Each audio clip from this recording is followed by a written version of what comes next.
اس لیے اپنی جانوں پر رحم کرو اور اپنی زندگی کا، اپنے اعمال کا گوشوارہ بناؤ۔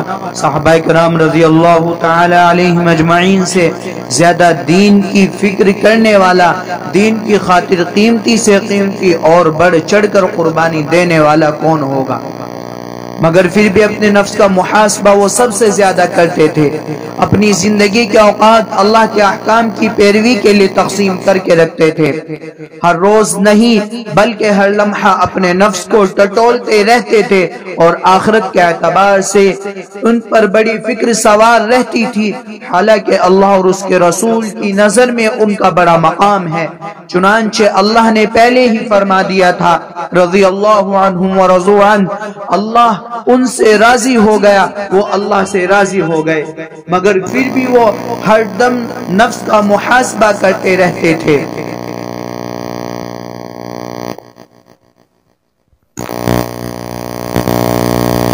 ایک مرتبہ دیکھا گیا کہ حضرت حنظلہ رضی اللہ عنہ روتے ہوئے چلے آ رہے ہیں اور بہت پریشان ہیں۔ راستے میں اچانک حضرت ابو بکر صدیق رضی اللہ عنہ سے مل گئے، پوچھا کہ حنظلہ کیا ہوا؟ حضرت حنظلہ نے بڑے غم انگیز لہجے میں فرمایا کہ اے ابو بکر، حنظلہ تو منافق ہو گیا۔ حضرت ابو بکر نے فرمایا سبحان اللہ، کیا کہتے ہو؟ کیا ایسا بھی کبھی ہو سکتا ہے؟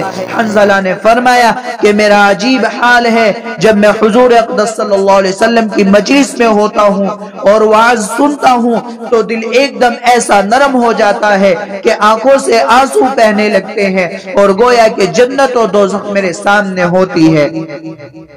لیکن جب گھر میں اہل و عیال کے ساتھ ہوتا ہوں تو وہ کیفیت ختم ہو جاتی ہے اور دنیا کے تذکروں میں الجھ کر آخرت کا تذکرہ بھول جاتا ہوں۔ حضرت ابو بکر صدیق رضی اللہ عنہ نے فرمایا یہ بات تو میرے ساتھ بھی ہوتی ہے۔ چنانچہ دونوں کے دونوں آقا رحمت محمد الرسول اللہ صلی اللہ علیہ وسلم کی خدمت میں حاضر ہوئے اور جا کر رحمت عالم صلی اللہ علیہ وسلم سے عرض کیا کہ اللہ کے رسول، حنظلہ تو منافق ہو گیا۔ حضور اکرم صلی اللہ علیہ وسلم نے فرمایا کیا بات ہوئی؟ حضرت حنظلہ رضی اللہ عنہ نے عرض کیا کہ اللہ کے نبی، جب ہم لوگ آپ کی خدمت میں ہوتے ہیں اور آپ جنت و دوزخ کا ذکر فرماتے ہیں تب تو ہم ایسے ہو جاتے ہیں گویا کہ وہ ہمارے سامنے ہے، لیکن جب خدمت اقدس سے چلے جاتے ہیں تو کیفیت بدل جاتی ہے۔ نبی کریم صلی اللہ علیہ وسلم نے فرمایا اس ذات کی قسم جس کے قبضے میں میری جان ہے، اگر تمہارا ہر وقت وہی حال رہے جیسا کہ میرے سامنے ہوتا ہے تو فرشتے تم سے تمہارے بستروں پر اور راستوں میں مصافحہ کرنے لگے۔ ایک مرتبہ حضرت مولانا رشید احمد صاحب گنگوہی رحمت اللہ علیہ دارالعلوم دیوبند تشریف لائے۔ مجلس شورا ہو رہی تھی کہ حضرت والا کی تکبیر اولا چھٹ گئی۔ آپ پر ایسا شدید صدمہ اور رنج ہوا کہ طبیعت پہ حد ملول ہوئی۔ لوگوں نے دریافت کیا تو فرمایا مجھے رنج اس لیے ہے کہ آج 20 سال بعد میری تکبیر اولا فوت ہو گئی، میری تکبیر چھٹ گئی۔ دوستو یہ ہے محاسبہ نفس کے ہر لمحہ فکر دامن گیر رہتی تھی۔ 20 سال کے بعد اتنا افسوس، یہاں تو 20 سال کیا 20 گھنٹے بھی ایسے نہیں گزرتے جس میں تکبیر اولا اور تکبیر ہماری نہ چھٹتی۔ ایک بھائی 50 روپے کی بکری کرے اور 1 روپے کا نقصان ہو جائے تو بھوک نہیں لگتی، دم گھٹنے لگتا ہے، آخرت کا نقصان نہیں دیکھتا۔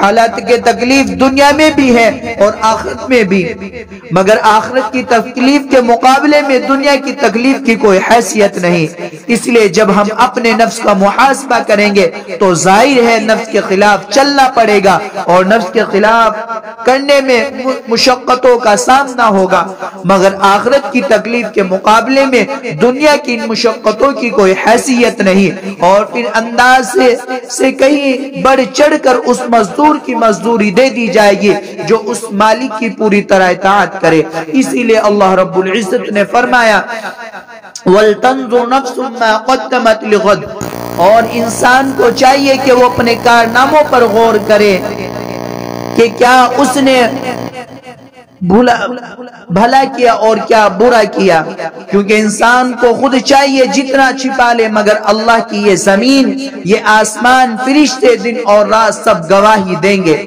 اور جہاں اتنے گواہ ہو وہاں انسان کا کون سا عمل چھپا رہ سکتا ہے؟ اور پھر انسان کے اعضاء جوارح جن سے انسان کو خود اتنا پیار ہے اس کے خلاف گواہی دیں گے، چنانچہ زمین کہے گی اس نے میری پشت پر نماز پڑھی، روزہ رکھا، حج کیا، جہاد کیا۔ یہ سن کر زاہد عابد شخص اور اللہ کا فرما بردار بندہ خوش ہو جائے گا، اور نافرمان کے خلاف جب یہ زمین گواہی دے گی تو کہے گی اس نے میری پشت پر شرک کیا، زنا کیا، شراب پی اور حرام کھایا۔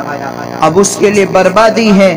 ہاتھ کہیں گے کہ ہم سے چوری کرائی گئی، زبان کہے گی مجھ سے جھوٹ بلوایا گیا۔ قیامت کے دن نہ جانے کتنے گواہ آ کر کھڑے ہو جائیں گے۔ اب بتاؤ اگر قیامت کے دن حق جل شانہ نے ان چشمدید گواہوں کے سامنے سخت باز پرس اور شدید محاسبہ کر لیا تو ہمارا کیا ہوگا؟ اور حال یہ ہے کہ ہم ایسی بے فکری سے زندگی گزار رہے ہیں گویا کہ ہم سے کوئی کچھ پوچھنے والا ہی نہیں۔ میرے بھائیو یاد رکھو، پکڑ ہوگی اور بہت سخت ہوگی، اس لیے کہا جا رہا ہے کہ اپنے نفس کا محاسبہ کرو، اعمال کو سنوارو، اخلاص پیدا کرو، نمازوں کو خشوع خضوع کے ساتھ ادا کرو، اور اس بے فکری اور غفلت کو بالائے طاق رکھ دو، کہیں ایسا نہ ہو کہ اسی غفلت میں وہ ہولناک دن آ کھڑا ہو جس کے بارے میں قرآن نے کہا ان یوم الفصل کان میقاتا، کہ قیامت کے دن بالکل انصاف کا دن ہے اور دوزخ ہمارے انتظار میں منہ پھیلائے کھڑی ہوئی ہے۔ ایک مرتبہ حضرت جبرائیل علیہ السلام حضور نبی کریم صلی اللہ علیہ وسلم کی خدمت